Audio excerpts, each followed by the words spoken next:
ketika saya mencari properti. Itu iklan koran saya potongin satu-satu, saya tempelin di bukunya, saya tempelin sampai ada 3 buku penuh.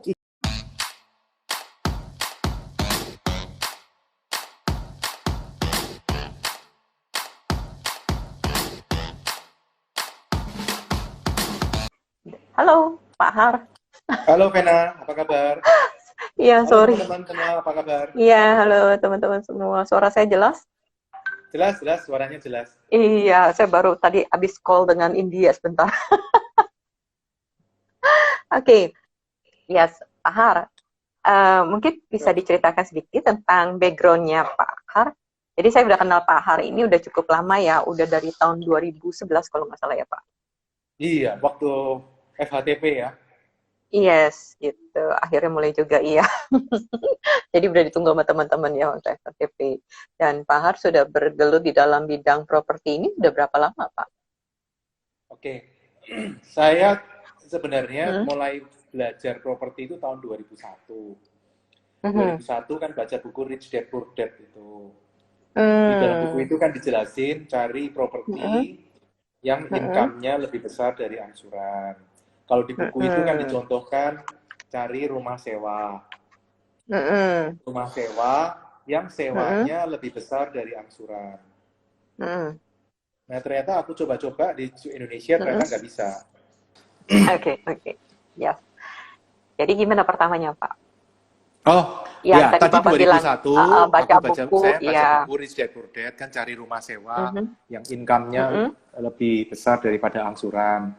Karena kalau kita punya rumah sewa yang lebih besar dari angsuran income-nya, kan kita enak, kita beli cukup modal DP, terus nanti dia bisa nyicil sendiri, mungkin 10 tahun lunas, dan setelah lunas menjadi milik kita kan, menjadi full milik kita, income-nya semua milik kita. Jadi kita nggak perlu modal terlalu banyak untuk invest properti. Nah, saya coba 2001 rumah sewa, saya cari-cari nggak ketemu. Terus mungkin saya kepikiran mungkin kalau rumah sewa nggak bisa kali, rumah sewa yang income-nya lebih besar dari angsuran nggak bisa.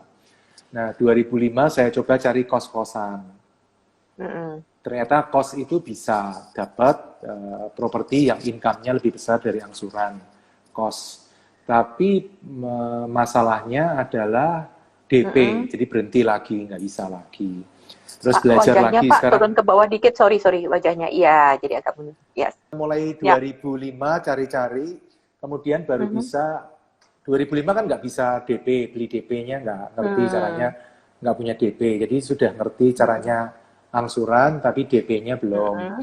Terus saya belajar lagi 2005 sampai 2008, baru 2008 tahu, oh caranya nggak pakai DP seperti ini.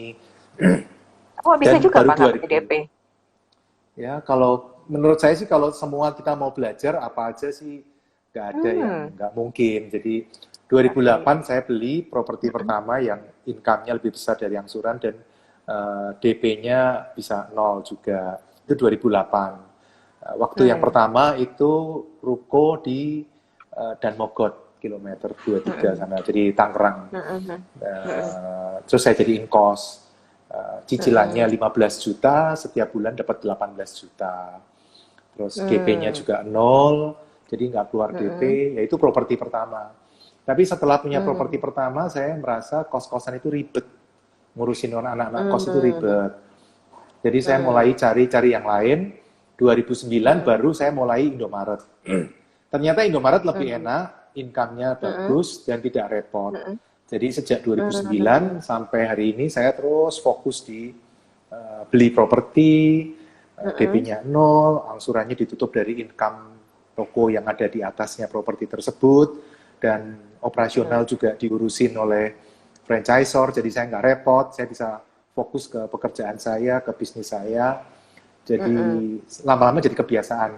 Baru mulai 2017, kos yang tadi saya beli 2008, saya rubah jadi hotel ultra budget.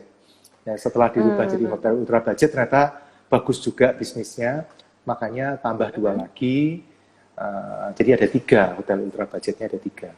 Kalau hari ini hotel ultra budget nggak terlalu bagus hari ini ya, karena COVID ya, ini. Tapi karena lagi corona, saya, COVID. ya, tapi saya percaya ini akan segera lewat. Dan memang sudah kelihatan okupansi yang selama COVID 0%, tapi sekarang sudah mulai 20-30% sudah mulai balik menuju ke titik normal lagi. Jadi saya masih optimis untuk itu. Jadi minimarket dan hotel ultra budget awalnya seperti itu. Oke. Sebenarnya yang saya lakukan sendiri, itu gampang. Kalau minimarket sendiri dalam kondisi COVID, menurut Bapak income-nya seperti gimana? Akan menurun atau tetap income-nya tetap terpengaruh. Memang di Maret itu ada panic buying sehingga terjadi peningkatan profit ya Maret. Tapi April, Mei itu turun anjlok.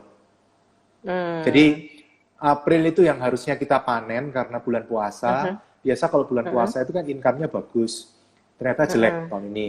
Terus Idul Fitri yang biasanya bagus juga tahun lalu bisa profitnya bisa 2 kali lipat, tahun ini nggak bisa, cuman bisa 70%, 80% dari kondisi biasa. Jadi menurut saya tetap terpengaruh juga, tapi memang efeknya tidak separah untuk yang hotel ultra budget.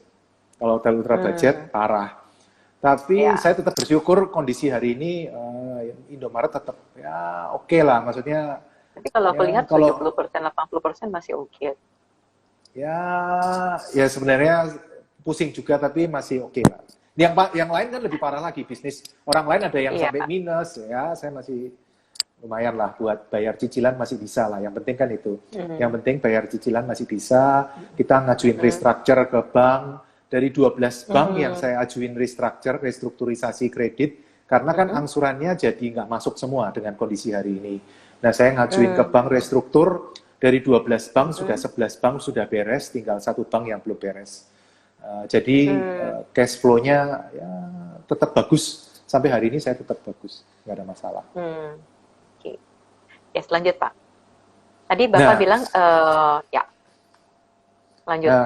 Jadi kalau yang saya lakukan menurut saya, semua orang bisa. Cuman memang orang kadang kalau dengar kata properti kan kesannya udah, wah, 2 miliar, 3 miliar, kesannya kayak gitu. Ya, padahal sebenarnya modalnya besar.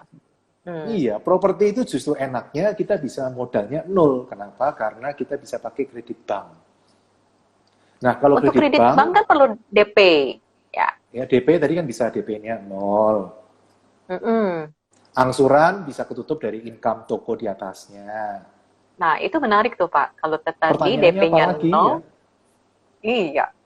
Itu caranya bagaimana mendapatkan DP 0, terus begitu dapat kredit dari bank, dan mungkin ada tipsnya membeli properti di mana, karena nggak mungkin ada khusus properti di mana yang bisa mendapatkan income yang bagus. Kalau saya lihat, kalau prinsip saya kan kita selalu nyebutnya komodo, ya cari properti yang komodo. Komodo itu KO, kerja ogah. Kita nggak mau kerja, propertinya yang harus bekerja untuk kita. Kita jangan bekerja untuk properti, propertinya yang harus bekerja untuk kita. Intinya properti tersebut harus menghasilkan passive income. Mau disewakan orang boleh, mau dijadikan kos juga boleh, mau dijadikan sama seperti saya jadi minimarket, kemudian dikelola oleh franchisor sehingga kita nggak repot juga boleh. Intinya cari properti yang menghasilkan passive income. Jangan cari rumah yang dibiarin. Itu bukan aset, tapi itu menurut saya liabilities. Karena aset itu adalah semua yang menghasilkan uang bagi kita itu disebut aset. Kalau liabilities itu semua yang membuat kita keluar uang. Ya, nah cari pertama tadi kan komodo, KO, kerja ogah. Cari properti yang menghasilkan passive income. Kedua NO, membayar angsuran juga ogah. Pikirin caranya gimana properti tersebut menghasilkan passive income dan passive income-nya harus lebih besar dari angsuran. Nah, kalau bisa kan berarti sudah 80-90% masalah terselesaikan. Tinggal 10% DO, DP, ogah.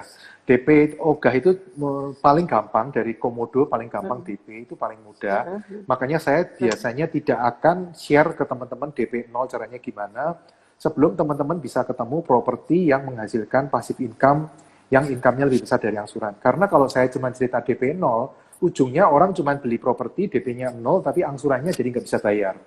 Jadi menurut saya banyak orang yang logikanya kebalik. Logikanya harusnya cari properti yang income-nya lebih besar dari angsuran. Udah itu dulu. Kalau itu sudah bisa, masalah DP 0 itu cuma 5 menit selesai. Saya jelasin 5 menit selesai. Bahkan salah satu murid saya itu di Surabaya, pinter sekali dia. Yang dia lakukan adalah dia datang ke pemilik tanah, dia janjian, kemudian dia sewa selama 5 tahun, tapi dengan perjanjian di depan setelah 5 tahun dia berhak beli. Jadi kalau tokonya minimarketnya bagus, dia bisa beli. Jadi yang dia lakukan adalah dia kasih DP, bukan DP sorry, sewa 5 tahun tanahnya, tanah kosong, terus dibangun toko, uangnya dikumpulin selama 5 tahun, mungkin 2-3 tahun sudah kekumpul, dan itu sebenarnya dibayarkan ke penjual, dia malah nggak perlu bank. Jadi ilmunya dia tambah terang, tambah lama, tambah canggih. Bukan cuma tanpa DP, sekarang bisa tanpa bank.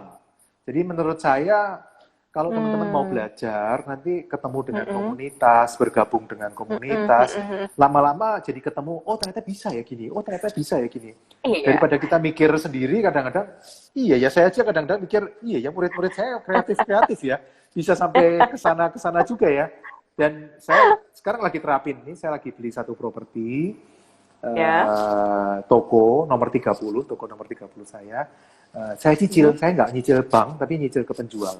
Saya coba terapin, dan sudah sepakat, kita sepakat bahwa saya ngomong, Pak, ini kan nggak mungkin ada KPR. Dalam kondisi seperti ini tidak ada KPR, adanya saya mungkin nyicil dari pribadi saya. Ya bisa, jadi kita nggak perlu bank, kita beli, kita cicil sampai lunas.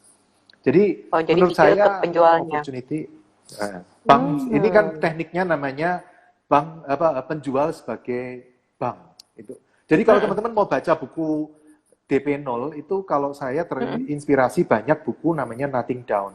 Di situ ada sekitar berapa ya, 20 teknik atau berapa ya, itu banyak teknik-tekniknya, teman-teman coba-coba aja. Kalau saya sudah ketemu salah satu yang paling favorit buat saya, tapi mungkin teman-teman bisa punya trik-trik tersendiri juga, terinspirasi dari buku itu juga bisa.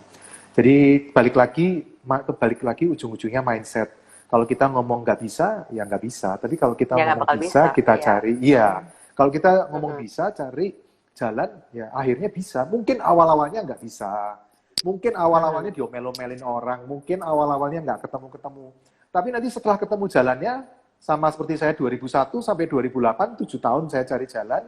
Begitu ketemu, 2008 sampai sekarang, ya cuma diulang-ulang. Caranya diulang-ulang terus. Ya 30 minimarket, 3 hotel, bisa teman-teman, nggak ada yang nggak bisa. Dan 2008 itu adalah titik terendah dalam hidup saya, karena itu saya bangkrut. Waktu itu saya bangkrut, bisnis dibohongin orang, invoice nggak dibayar, udah minus lah pokoknya minus. Tapi justru kadang orang kepepet gitu, malah justru banyak ide, mentalnya lebih berani, semua mental block bisa dibuka, akhirnya malah bisa jalan. Jadi saya melihat krisis itu kadang-kadang malah jadi bagus. 2008 kan krisis tuh. Malah jadinya sejak itu jadi titik balik saya, turning point saya bisa balik malah lebih tinggi lagi. Nah, sama seperti 2020, kalau orang ngomong sekarang krisis COVID, saya ngelihatnya malah ini opportunity loh, tanpa meremehkan orang-orang yang sakit. Maksud saya tetap kita prihatin ada peluang istilahnya. Ya, tapi dari sisi kita orang bisnis, jangan menyerah dengan kondisi sekarang.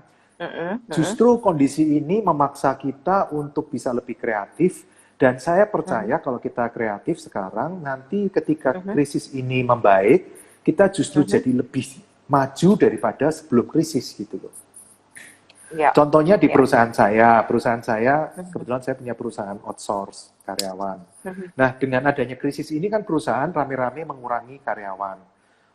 Otomatis omset kita drop. Omset kita itu drop 50%. Sementara kita komit tidak mengurangi karyawan. Nah, apa yang saya lakukan? Saya harus melakukan banyak perubahan. Tim rekrutmen, tidak ada rekrutmen, saya pindahin ke marketing.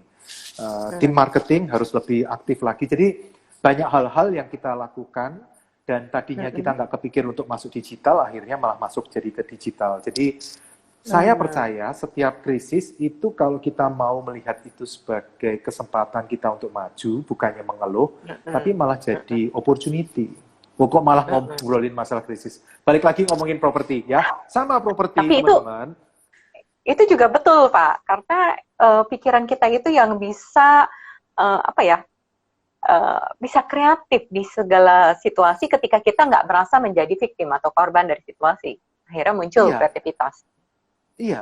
Banknya kemarin kan datang ke saya, bank. Setelah restruktur, bank Ya. ngomong ke saya, Pak, gimana Pak? Bisnis gimana? Saya bilang, omset anjlok. Jelas anjlok. Saya nggak bisa bohong. Ya. Bisnis Ya. anjlok. Saya nggak bisa. Tapi yang saya lihat, sekarang tim saya bergerak ke digital gitu loh. Jadi bukan bergerak ke offline, tapi bergerak ke digital. Yang mana saya percaya ketika nanti kondisi membaik, justru ini malah menjadi ladang bisnis baru karena adanya krisis ini. Sama seperti properti, kita balik ngomongin properti ya. Properti, kalau teman-teman ditanya sekarang, properti lagi bagus-bagusnya atau lagi jelek-jeleknya? Banyak orang yang ngomong, aduh Pak, sekarang properti lagi susah-susahnya Pak. Loh susah bagi siapa? Bagi penjual atau pembeli? Kalau penjual iya ngomong susah, tapi bagi pembeli kayak saya, ini timing terbaik kalau mau borong properti sekarang teman-teman. Karena banyak properti murah, banyak properti yang tadinya kalau kita hitung nggak bisa masuk, income-nya lebih besar dari angsuran. Tapi karena sekarang harganya turun, angsurannya turun, kita jadi bisa nemu banyak properti yang income-nya lebih besar dari angsuran gitu loh, dengan kondisi hari ini. Makanya ini Dan bagaimana timing terbaik. caranya mendapatkan properti yang tepat agar bisa menghasilkan yang tadi ya, karena nggak semua properti yang langsung bisa sukses juga gitu ya. Jadi bagaimana properti, cara? Prediksi saya dari 100 atau 200 mungkin hanya ada 1 yang bagus. Jadi kalau teman-teman baru nyari 5 properti terus ngomong ke saya, Pak nggak bisa Pak, mana ada properti yang income-nya lebih besar dari angsuran. Kalau baru nyari 5 mah nggak usah ngomong sama saya lah. Saya dulu pertama kali nyari 300 baru ketemu properti yang pertama. Tapi kalau kita lihat 300, kalau kita seminggu lihat 5 properti, Sabtu lihat 5 properti, lihat 5 properti, berarti kan kita butuh 60 minggu. 60 minggu itu kan cuma setahun, teman-teman. Ya, jadi kalau saran saya, kalau teman-teman mau cari properti yang income-nya lebih besar dari angsuran, pertama teman-teman tetapkan dulu, teman-teman mau cari apa nih? Mau cari apartemen, mau cari rumah sewa. Rumah sewa sebaiknya jangan. Saya udah pernah coba, nggak ketemu. Tapi kalau teman-teman ketemu ya, saya tidak menutup kemungkinan ya kan. Mungkin saya yang salah bisa. Mungkin teman-teman nemu tidak ada yang tidak mungkin di dunia ini. Tapi saya share pengalaman saya. Kalau pengalaman saya, rumah sewa enggak. Apartemen ada kemungkinan, teman-teman. Apartemen ada kemungkinan. Terus rumah kos ada kemungkinan lebih besar. Rumah kontrakan jadi rumah petak itu juga bisa. Nah, 2 hal itu yang kalau teman-teman mau mulai bisa. Kalau mau sama seperti saya minimarket, bisa juga, tapi teman-teman berarti tambah 1 ilmu lagi, harus belajar tentang minimarketnya. Kalau kos-kosan, apartemen, saya pikir mungkin ilmunya nggak perlu terlalu dalam gitu loh teman-teman. Tapi teman-teman nanti ngomong, loh Pak Pipo aja bilang kos-kosan ribet. Ya nggak apa-apa, itu mungkin proses yang harus teman-teman jalani dulu untuk merasakan, ternyata bisa ya Pak punya properti yang income-nya lebih besar dari angsuran. Tapi ribet Pak. Lebih baik ribet tapi punya properti daripada nggak ribet nggak punya properti. Kalau prinsip saya gitu kan. Nah setelah teman-teman tahu ribet, baru nanti teman-teman bergerak ke minimarket. Minimarket nyarinya lebih susah, bener. Tapi kalau sudah ketemu, ya cuman gitu-gitu doang, polanya gitu-gitu doang. Balik lagi ya cara mencarinya. Tetapkan dulu teman-teman mau cari apa. Kos-kosan, kontrakan, apartemen. Ya sudah, itu kan properti-properti yang menghasilkan passive income. Atau mungkin teman-teman ngomong, enggak Pak, saya mau cari tempat parkir. Ya nggak apa-apa juga, itu menghasilkan passive income juga. Selama teman-teman nggak harus jaga, kemudian dia propertinya bisa menghasilkan. No problem, bagi saya no problem ya.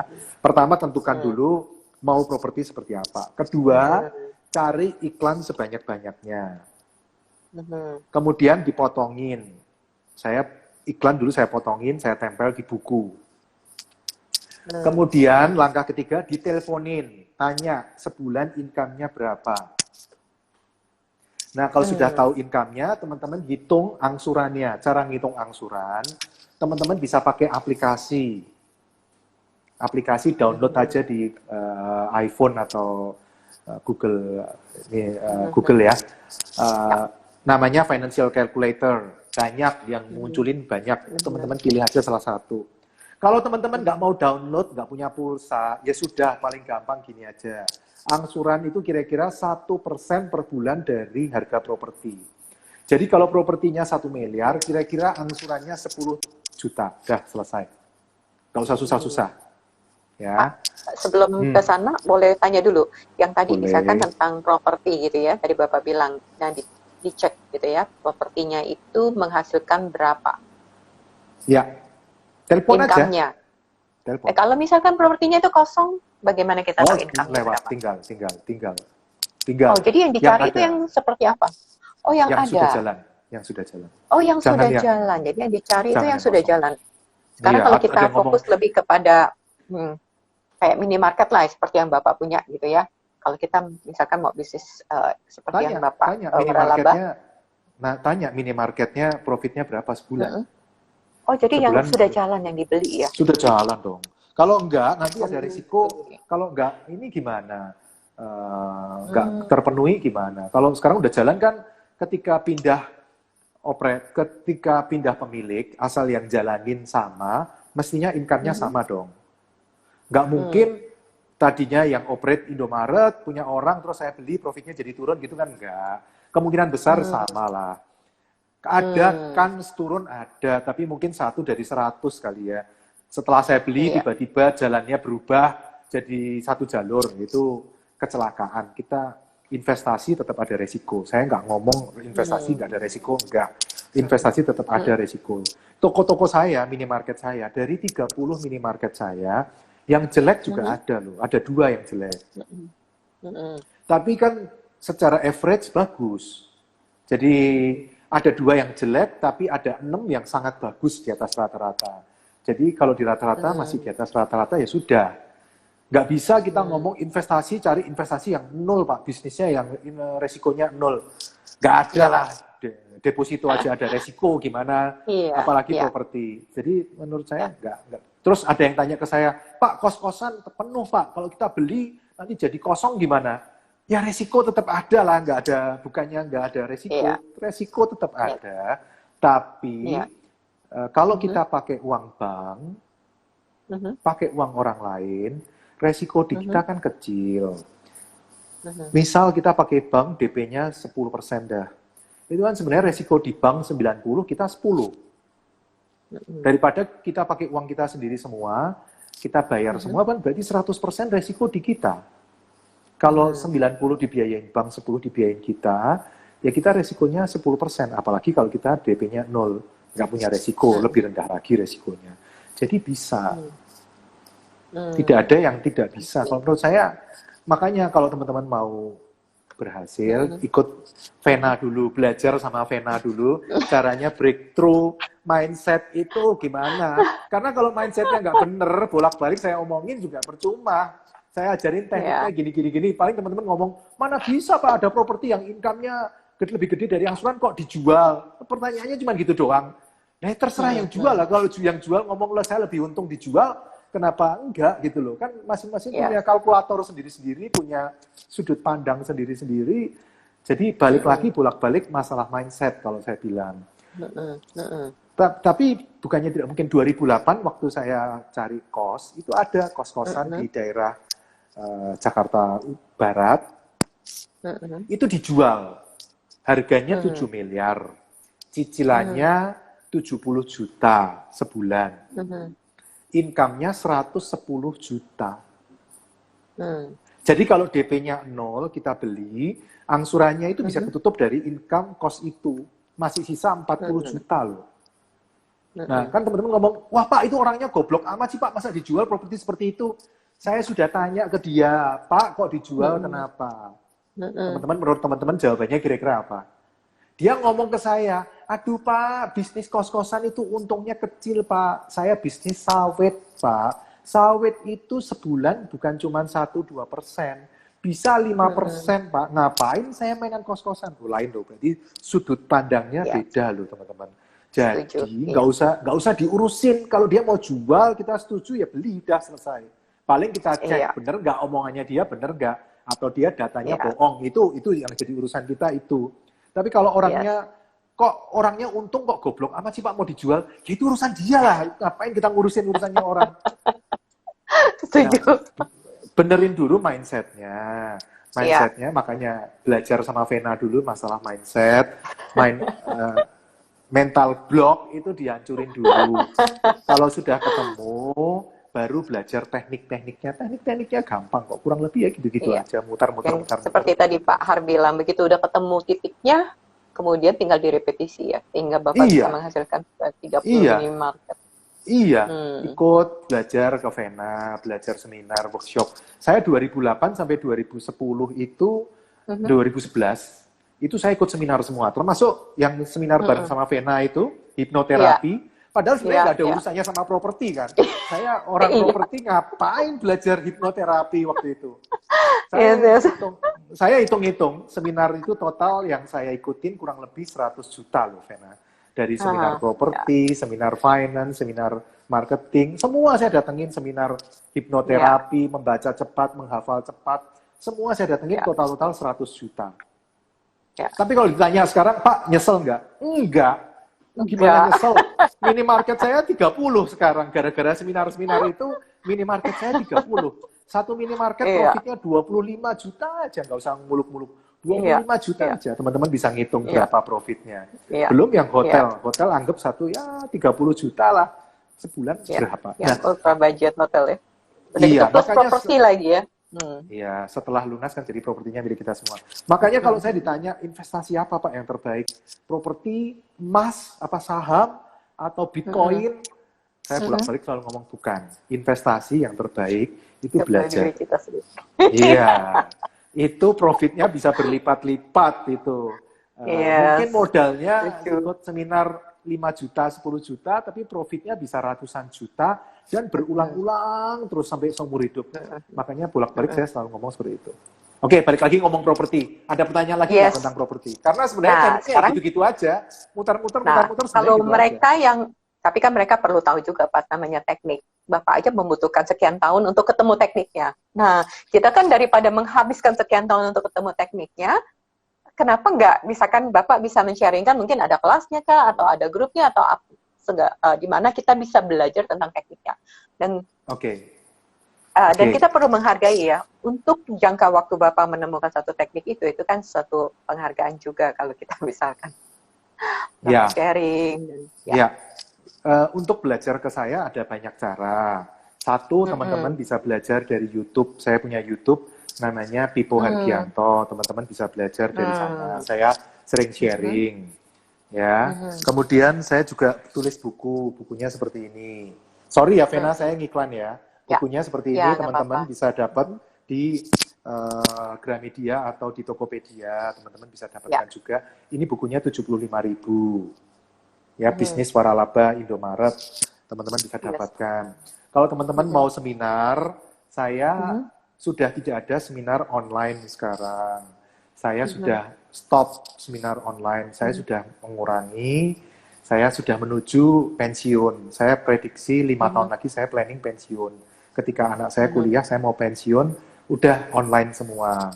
Nah, teman-teman untuk seminar online, teman-teman bisa dapat dengan membeli buku ini. Teman-teman nanti di bagian belakangnya ada link untuk seminar online-nya selama 2 jam.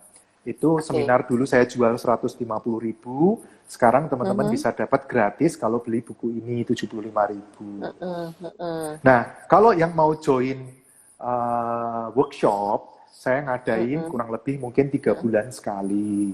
Karena kan yang sudah benar-benar serius tapi pengen belajar workshop, nah itu ada, teman-teman bisa kontak Vena, melalui Vena atau langsung ke IO saya, Vena? Boleh, bebas. Kalau ke IO nanti saya, Bapak bisa kasih tahu saya, nanti saya sharing juga boleh, ke IO juga boleh.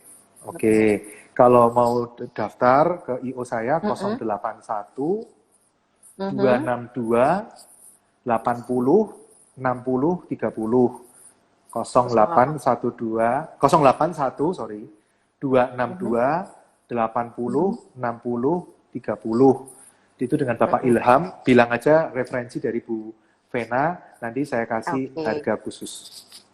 Oke, yes. Jadi yang nonton di sini dapat harga khusus ya kalau ikut workshop Bapak ya? Iya, iya. Kebetulan Oke, kita akan thank you so adain much. 11 Mm-mm. Juli. Yang berikutnya kita adain 11 11 Juli. Juli. Itu Tapi kayaknya workshopnya full bentuk book. online atau live?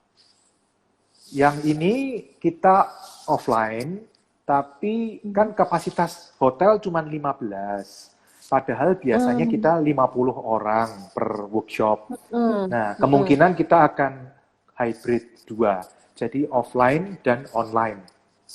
Jadi Itu yang menarik. sudah Ya, yang sudah full bisa mendaftar online atau yang luar kota bisa yes, mendaftar online. Tapi yes, sama, online. kalau mau tanya juga bisa, tanya jawab juga bisa, Yes, no problem. Dan untuk yang ya. daftar online akan kita berikan Mhm. satu tiket receipt. Jadi boleh datang lagi sekali lagi nanti setelah kondisi membaik lah. Mungkin datangnya nanti Pak yang saya mau ikut yang Desember ya ada free satu kali lagi yang online bisa dapat satu tiket receipt datang lagi free Itu berapa hari Pak workshopnya? 2 hari dari 2 hari. jam 10 sampai jam 17 itu dapat makan siang 1 kali dan coffee break 1 kali. Topiknya satu Indomaret, minimarket itu kan mau kalau teman-teman mau buka itu sebenarnya ada 2 cara. Bisa teman-teman buka dari nol, itu namanya grand opening. Bisa juga take over. Take over itu beli jadi. Sama seperti yang nomor toko 30 yang sekarang saya beli itu namanya take over. Saya beli tokonya sudah jalan. Nah, untuk teman-teman yang baru mulai, saya biasa menyarankan teman-teman take over dulu. Karena lebih safe. Pak, kan lebih mahal, Pak. Nggak apa-apa, lebih mahal sedikit, tapi kan safe. Kita invest itu yang penting safe. Jangan invest tapi ngejar profit, tapi malah nanti bermasalah. Kalau kita main yang enak-enak aja, santai aja. Nah, ada 2, bisa take over, bisa grand opening. Kalau buka dari nol itu kan grand opening, kalau buka beli dari temen yang orang yang sudah jalan itu namanya take over. Ada 2 cara. Teman-teman bisa pilih, nanti saya jelasin satu-satu. Jadi hari pertama khusus ngomongin tentang Indomaret. Hari kedua nanti ngomongin tentang hotel ultra budget, operatornya siapa aja, caranya bagaimana. Kita pakai operator, kita jangan ngurusin sendiri. Nah, kemudian plus nanti kita ngomongin masalah pembiayaannya bagaimana.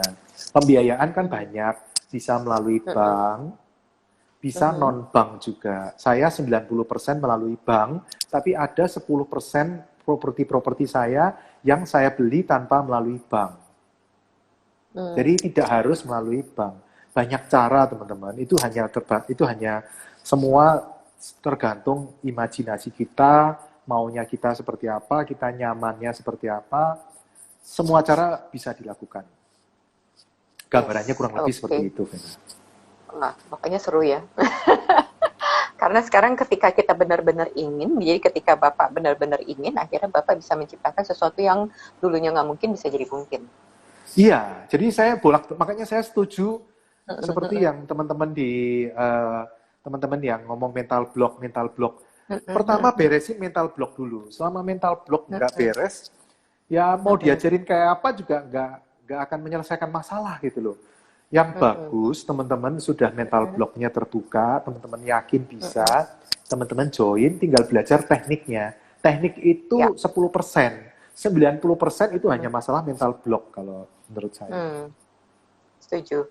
Dan di saat-saat sekarang itu mental block kita justru ketika kita menghadapi situasi kita menggunakan mental block sebagai victim, korban atau sebagai seorang kreator menciptakan sesuatu di kondisi COVID atau apapun. Yang kayak saya lihat Bapak itu kreatifnya itu luar biasa.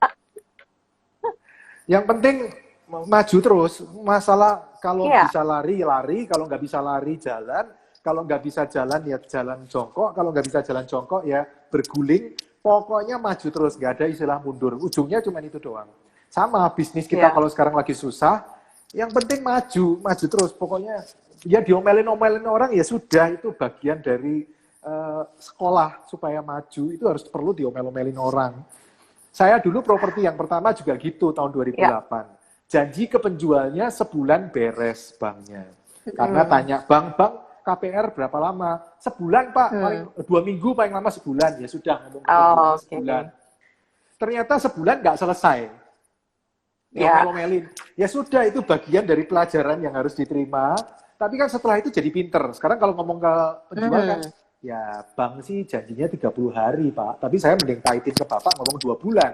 Daripada nanti Bapak ngarep-ngarepin 30 hari, ternyata 30 hari nggak selesai, mending saya pahitin Bapak ngomong 60 hari. Dan orangnya lebih jadi welcome ke kita nggak pusing.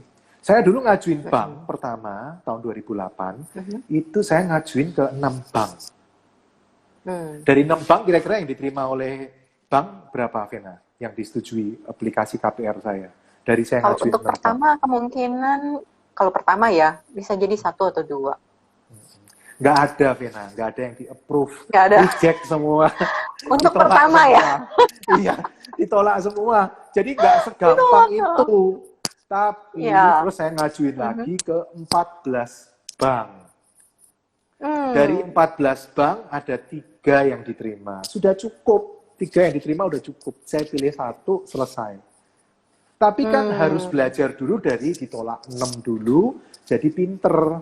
Kalau belum pernah ditolak sama bank, nggak ngerti caranya gimana supaya, kan ketika ditolak kita bisa tanya, oh yang kurang di mana? Di sini, di sini, di sini. Ya sudah, diperbaiki di titik itu, diperbaiki, maju lagi ke bank lain, selesai urusannya. Jangan maju ke bank yang sama. Kalau maju yang ke bank yang sama, nanti banknya tahu. Kalau bank lain kan bisa. Ngerti lah ya maksud saya lah. Ini ya. Menarik sekali. Ya. Dari situlah kita selalu. Nah, kalau aku lihat justru kekuatan di Bapak itu kreatif dan tetap maju. Ada demanding, maksudnya tetap melakukan gitu, do action. Nggak melihat sebagai, oh saya nih udah nggak bakal diterima lagi nih kalau saya ngajuin gitu kan, atau patah semangat, atau putus asa, dan segala macam. Nah, itu mental yang perlu dimiliki sama kita. Siapapun yang ketika kita memang mau maju. Ditolak itu dicatat aja, suatu hari, 10 tahun kemudian, ketika kita sukses, itu jadi cerita yang lucu. Jadi nggak usah takut, udah bener ditolak, nggak apa-apa, jadi cerita yang lucu. Wah ditolak ya, jadi besok 10 tahun lagi, ketika teman-teman sukses, punya banyak properti, nanti teman-teman bisa cerita, 10 tahun lalu saya juga ditolak-tolak, kamu pikir sekali maju langsung diterima, enak aja. Enggak lah, pertama juga ditolak-tolak, nggak masalah. Itu bagian dari proses belajar, kalau saya melihatnya, itu proses belajar, nggak apa-apa. Iya. Nah, Pak, pertanyaannya, untuk mereka yang untuk mengikuti ke workshopnya Bapak gitu kan, apakah ada minimal budget tertentu untuk bisa buka outlet bisnis, Pak? Minimarketnya sebenarnya kalau saya lihat, minimarket itu budgetnya kalau mau cash, teman-teman mau tunai keras, cash keras, itu antara 400 juta sampai 2M. Ya. Tapi balik lagi, tapi itu take over dan beli tanahnya lah. Total, saya selalu membudgetkan mentok 2M. Contoh properti yang sekarang saya sedang beli 1,5 miliar. Ya, itu sudah termasuk tokonya, tanah dan tokonya 1,5 miliar. Nah, tapi teman-teman, sekali lagi, ini hanya masalah mindset. Kalau teman-teman ngomong, wah 400 juta gede banget ya Pak, 2 miliar gede banget ya. Saya 2008 itu nggak punya uang sama sekali. 1 rupiah pun nggak punya. Ketika itu uang saya minus. Dan justru ketika itu saya bisa pakai bank 100%, DP-nya 0. Bisa teman-teman.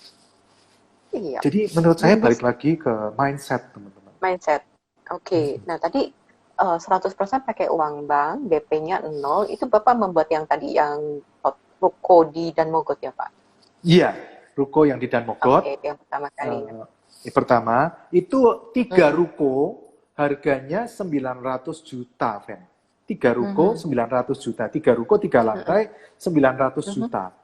Jadi murah sekali kan, 1 ruko 300 juta, 3 lantai loh.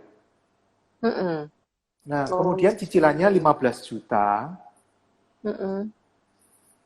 Bank kan harganya 900. Banknya kasih saya uang 1,2M. 900 saya bayarkan ke penjual, 300 saya pakai buat renovasi. Jadi rukonya saya bangun jadi kos-kosan. Oke, ada yang income-nya 18 juta. Jadi cicilannya 15, saya dapat setiap bulan 18, saya bayarin, masih sisa 3 juta. Jadi bisa, nggak ada yang nggak bisa. Tapi balik lagi teman-teman, mental block. Ujung-ujungnya di situ, teman-teman. Tapi nggak apa, silakan yang mau tanya, silakan loh, saya welcome, silakan yang mau tanya. Yang mau tanya silakan diketik di sini. Ada yang menyapa kita, Mr. Fehan Official, Pak Civena sama Pak Hargi. Halo teman-teman, yes. Apa kabar Pak? Ya. Halo Pak. Sebenarnya tekniknya tidak banyak, tekniknya ya gitu-gitu aja, Vena. Cuman harus mau nyoba, iya, rajin. Teman-teman, hari ini kebetulan saya nggak bawa bukunya ya. Kalau teman-teman lihat di Facebook saya sering kasih lihat buku yang saya pakai ketika saya mencari properti. Itu iklan koran saya potongin satu-satu, saya tempelin di bukunya, saya tempelin sampai ada 3 buku penuh iklan koran. Kemudian di sampingnya ada teleponnya, saya teleponin satu-satu, saya kasih nilai skor satu-satu. Itu yang saya lakukan, teman-teman. Jadi jangan dipikir gampang ya Pak Pipo, bikinnya gampang. Kalau sekarang gampang, Bos. Tapi ya waktu dulu ya pertama ya butuh proses, tidak sekali langsung jadi. Enggak, saya percaya enggak. Yes. Dan sekarang dalam mencari properti, kira-kira dibutuhkan berapa lama, Pak? Kan Bapak udah ketemu polanya untuk Bapak pribadi. Kalau saya mau, saya kadang-kadang bisa dalam kayak kemarin Oktober 2019. Itu kan saya baru sadar kok belum nambah properti ya 2019 ya. Padahal target saya itu setahun 5 properti. Oh, jadi Bapak punya target setahun 5. Oke. Ya, langsung Oktober saya beli 4 bisa. Kalau saya mau bisa. Oke. Pak, Bapak cenderung propertinya itu di daerah Jakarta atau termasuk di luar kota juga? Saya dari dulu prinsipnya kita selalu harus punya prioritas. Yang kita mau apa? Kalau prioritasnya semakin panjang kriterianya, nyarinya semakin susah. Pak, saya maunya income lebih besar dari angsuran. Dan di sekitar Jakarta, dan rumahnya warnanya hijau, dan nomor 8, dan hadap timur, wah semakin panjang kriterianya, semakin susah. Nah, teman-teman harus bikin prioritas. Prioritasnya apa? Kalau saya, prioritasnya yang penting income-nya nutup angsuran. Selesai. Mau propertinya di mana aja, no problem.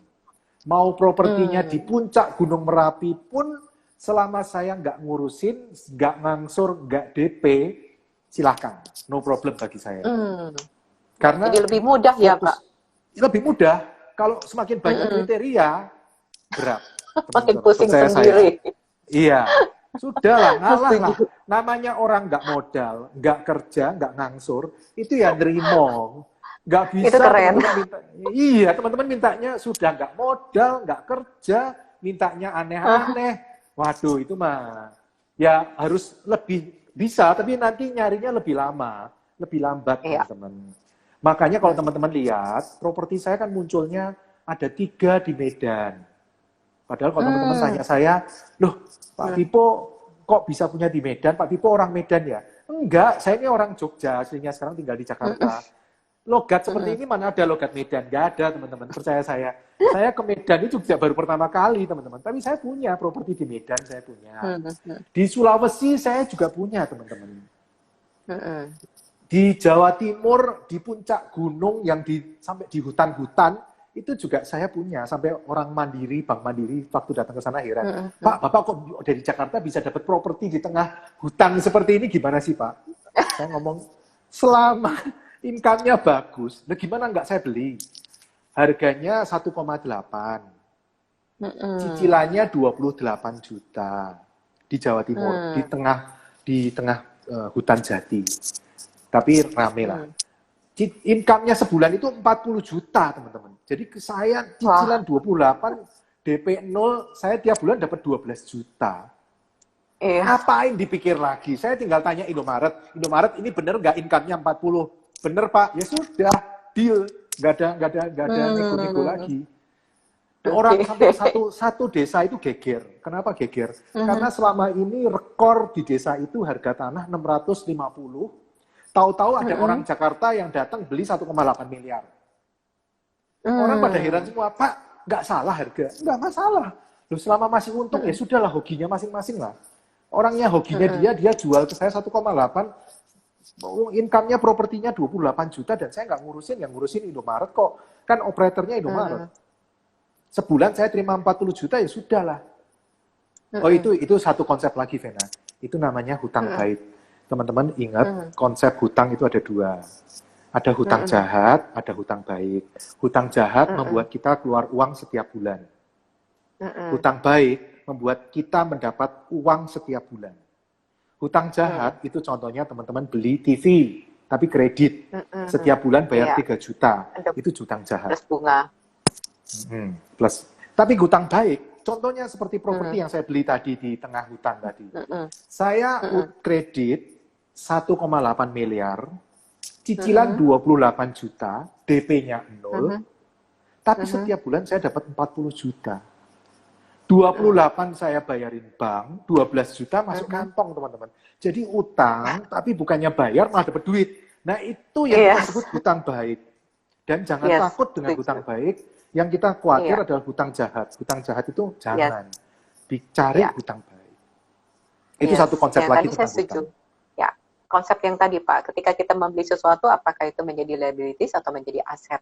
Nah, itu yang justru yang penting. Karena apapun kan kita bisa menilai. Ketika kita beli mobil, kita menggunakan itu untuk disewakan lagi. Sehingga kita dapat hasil sewanya dan kemudian untuk membayar angsuran, akhirnya jadi milik kita, gitu kan? Atau cuma hanya dimanfaatkan sehari-hari yang intinya, jadi beban kan? Karena buat uang bekerja untuk kita. Jangan uang bekerja, jangan kita bekerja untuk uang. Kalau kita bekerja untuk uang, berapa aja kurang terus. Tapi ketika kita bisa bikin uang bekerja untuk kita, sama seperti tadi kan. Saya nggak perlu kerja, propertinya yang bekerja, uang orang lain yang ditaruh di bank, saya pakai untuk beli properti itu, uangnya orang lain yang bekerja untuk saya dapat 12 juta. Saya tidur aja, siang tidur siang, sore tidur, masih dapat 12 juta, teman-teman. Uangnya orang lain. Nah, itu prinsip yang harus kita pegang. Jangan bekerja untuk uang, pastikan uang bekerja untuk kita. Iya. Dan teman-teman kalau mau mendapatkan info lebih lanjut lagi, silakan beli bukunya di Bisnis Waralaba Indomaret. Di bagian belakang itu bisa teman-teman ikut seminar gratis online-nya ya, 2 jam. Kalau untuk workshop-nya ada, bisa kontak ke Pak Ilham 0812-6280-6030 gitu. Dan kita akan belajar banyak di sana. Terutama adalah bagaimana kita melepaskan mindset dulu. Sehingga menurut saya, begitu dapat tekniknya, kita bisa langsung praktek gitu ya, Pak. Betul. Saya perlu bongkar mindset itu 2001 sampai 2008. Waktu itu saya mikir, iya ya, ngapain ya punya uang, orang masa punya properti bagus kok dijual. Nggak mungkin, satu. Kedua, mindset nggak punya uang. Ternyata bisa. Setelah saya 2005 sampai 2008 kan ikut seminar motivasi, mindset, bongkar istilahnya apa? Mental block. Bongkar itu mental block. Setelah itu baru bisa jalan. Ketika teman-teman sudah mental blocknya terbuka, itu apa aja bisa. Nggak ada yang nggak mungkin, percaya saya. Ketika kita bilang nggak bisa, ya terjadi. Itu kan seperti doa, Pak. Apa yang kita pikirkan itu seperti doa. Ketika kita bilang nggak bisa, ya terjadi. Tapi ketika kita bilang, oh ya, ada jalan, gimana jalannya ya? Kan terbuka jalannya. Ya, kan kata-katanya di buku, saya pernah baca buku kuno, judulnya Bhagavad Gita. Man is made by his belief. As he believes, so he is. Manusia terbuat dari keyakinannya. Manusia terbentuk dari keyakinannya. Apapun yang dia yakini akan terjadi pada dia. Jadi kalau kita yakin nggak bisa, ya nggak bisa. Tapi ketika kita yakin bisa, cari jalan, bisa, teman-teman. Pasti bisa. Yes. Dulu mana bisa kepikir, mana ada nggak properti yang DP-nya 0, tidak perlu DP, pakai uangnya orang lain, kita nggak modal, tiap bulan menghasilkan uang, yang kerja mengelola propertinya itu orang lain. Kita nggak ngapa-ngapain. Bisa, ternyata ada kok properti yang seperti itu. Iya. Dan income-nya gede loh. Kita mau mencoba dan cari. Nanti mungkin teman-teman bisa, nanti mungkin teman-teman bisa ketemu beda-beda. Kalau saya kan nemunya minimarket dan hotel ultra budget. Nanti mungkin teman-teman ada yang ketemu, oh Pak, ternyata lebih bagus kita beli ruko di belakangnya mall Ambassador, kita bikin parkiran di situ, tapi yang ngelola secure parking, Pak. Jadi kita nggak perlu repot, kita dapat uang. Bisa juga, siapa tahu. Kan jangan hanya mindsetnya, oh ikutin caranya Pak Pipo, Pak Argi aja, harus pakai minimarket. Enggak, teman-teman pakai aja cara saya dulu, nggak apa-apa. Kos, hotel, minimarket, tapi setelah itu teman-teman kembangin juga. Nggak apa-apa, saya seneng ketika dengar, ada yang bisa seperti itu ya, bagus juga ya. Saya perlu belajar dari dia, ternyata ilmunya bisa berkembang terus. Makanya setelah itu, peserta workshop saya kumpulin Vena ke satu grup, WA, ada grup Telegram juga, mereka pada ngumpul-ngumpul ngobrol di sana. Jadi kalau ada yang buka pembukaan toko, kita kasih selamat, kita ucapin doa sama-sama. Tapi kalau ada yang bermasalah, kita sama-sama cari solusinya bagaimana buat dia. Malah ada yang keroyokan, Pak, kita beli tokonya rame-rame ya Pak, yang 2 miliar ini kita beli 50 jutaan, 40 orang. Silahkan, kan yang penting ada tertulisnya, ada perjanjian notarisnya tertulis, pembagian profitnya seperti apa, aturan mainnya seperti apa. Murid-murid saya dari sekitar 1000-an yang peserta workshop saya, yang sudah berhasil punya toko sekitar 300-400 orang. Hampir separuh. Oh, itu keren. Iya. Jadi rubah mindset, pikir sesuatu yang baik, bertemu dengan orang-orang yang baik, belajar strategi dan action. Karena kalau cuma berpikir aja tanpa action juga nggak ada hasilnya. Aduh, itu percuma. Oke, Pak. Yes. Yes, Pak. Sebelum kita mengakhiri, ya Pak, kan kita durasinya 1 jam untuk Insta Live. Sebelum kita mengakhiri, ada kata-kata atau yang pesan untuk disampaikan untuk teman-teman semua, Pak? Oke. Satu, teman-teman. Menurut saya, yang terpenting di dunia ini bukan uang. Tapi adalah waktu dengan orang-orang yang kita cintai, teman-teman. Waktu dengan keluarga, waktu dengan orang-orang yang kita cintai itu menurut saya tidak bisa dinilai dengan uang. Priceless. Karena itu teman-teman, jangan bekerja untuk uang.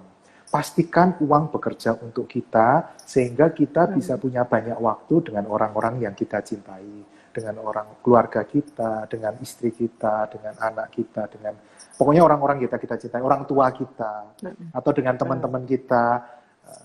Nah, caranya gimana? Bangun passive income, teman-teman. Bangun passive income, kalau ngomong passive income itu susah, Pak.